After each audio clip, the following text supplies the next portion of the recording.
Long-distance relationships. You know, for some people, they're just a temporary thing for work or school. For others, it's how a really great relationship gets its start. They are a huge part of modern life, but wow, do they come with a reputation.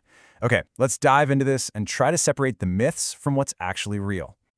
Right, let's just get this out of the way first. The common wisdom, the thing you hear from pretty much everyone, is that long-distance relationships are basically doomed from the start. It's a super pessimistic view, but honestly, you can kind of see why people feel that way. And let's be real, they are tough. But here is where it gets really interesting. There's a ton of evidence showing something fascinating. Some long-distance couples actually report feeling more connected than couples who see each other every single day. How is that even possible? Well, when you can't rely on just being physically there, you're forced to actually talk, to really listen and connect on a deeper level. So if it's not just possible, but could actually make a relationship stronger, how do you do it right? How do you build a long-distance relationship that doesn't just hang on by a thread, but actually thrives? Turns out, it's not about luck at all. It's about having a solid game plan. And this is the absolute heart of it. A successful long-distance relationship isn't some magic trick. It's a conscious, consistent choice from both people to put in the work. Every single day. It's all about being intentional. So what does that effort actually look like? Okay, let's break these down. First up, have something physical, like their favorite hoodie or a coffee mug. It just helps bridge that physical gap. Second, routines. Know their schedule, find those pockets of time for a good morning text or a nightly call. Third, and this one is huge, trust. You have to give them the benefit of the doubt. Don't let your imagination run wild. Fourth, it's all about quality over quantity. One really good, deep conversation is worth way more than 100 "what's up" texts. Fifth, plan those visits, but also be flexible if things change. And finally, number 6, you got to be a team. See the distance not as a problem, but as a challenge you're both tackling together. Okay, so you're doing all that, you're putting in the effort, you're communicating, you're wearing their sweatshirt, but something just doesn't feel right. There's this little nagging feeling of insecurity or confusion that won't go away. This is where we have to look a little deeper, past the how-to and into the why. So why would anyone willingly sign up for a relationship that is, by its very nature, so much harder?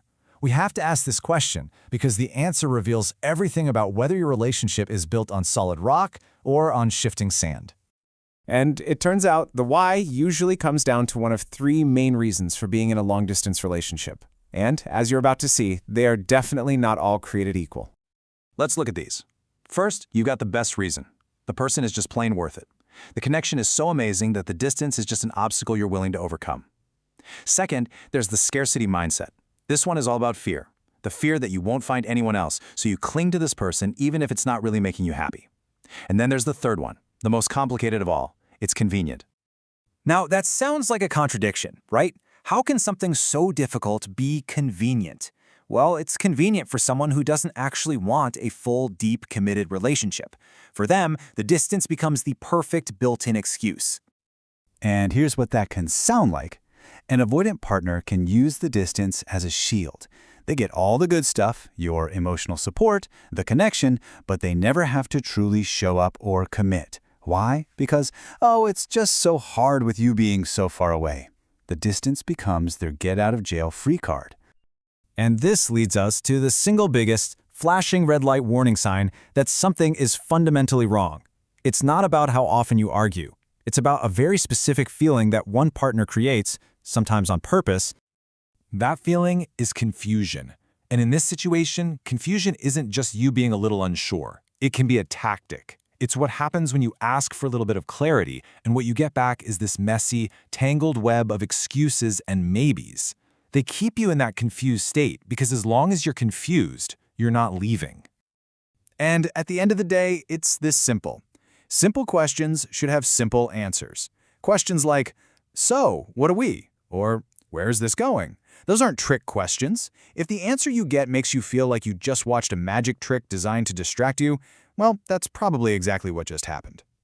So, I want you to ask yourself this. When you get off the phone after one of those conversations and you're left with that familiar foggy feeling, what's the emotion that's hiding underneath the confusion?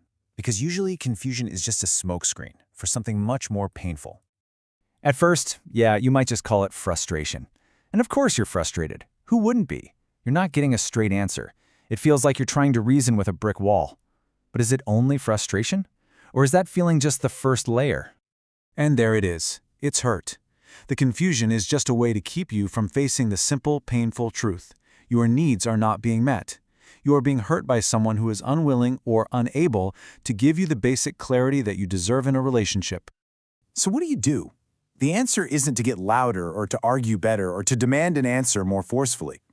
The answer is to stop playing their game entirely and to shift the focus from them back to you. Look, finding clarity isn't about blaming them or starting a fight.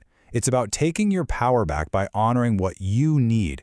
You have to start by just owning it. You're not being needy for wanting a healthy relationship, and you're not asking for too much when you need a simple, honest answer.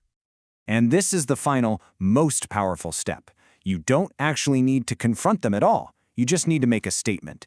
Here's what I need. It's clear my needs aren't being met. I can't stay in a situation where my need for clarity is being ignored. You just state your truth, and if they can't meet you there, you know what you have to do. Ultimately, every long-distance relationship, every relationship really, boils down to this one question. Is this a team project built by two people putting in the work because what you have is just that special? Or has it become a convenient setup for one person that's being powered by the hope of the other? The answer to that question? Well, it tells you everything you need to know.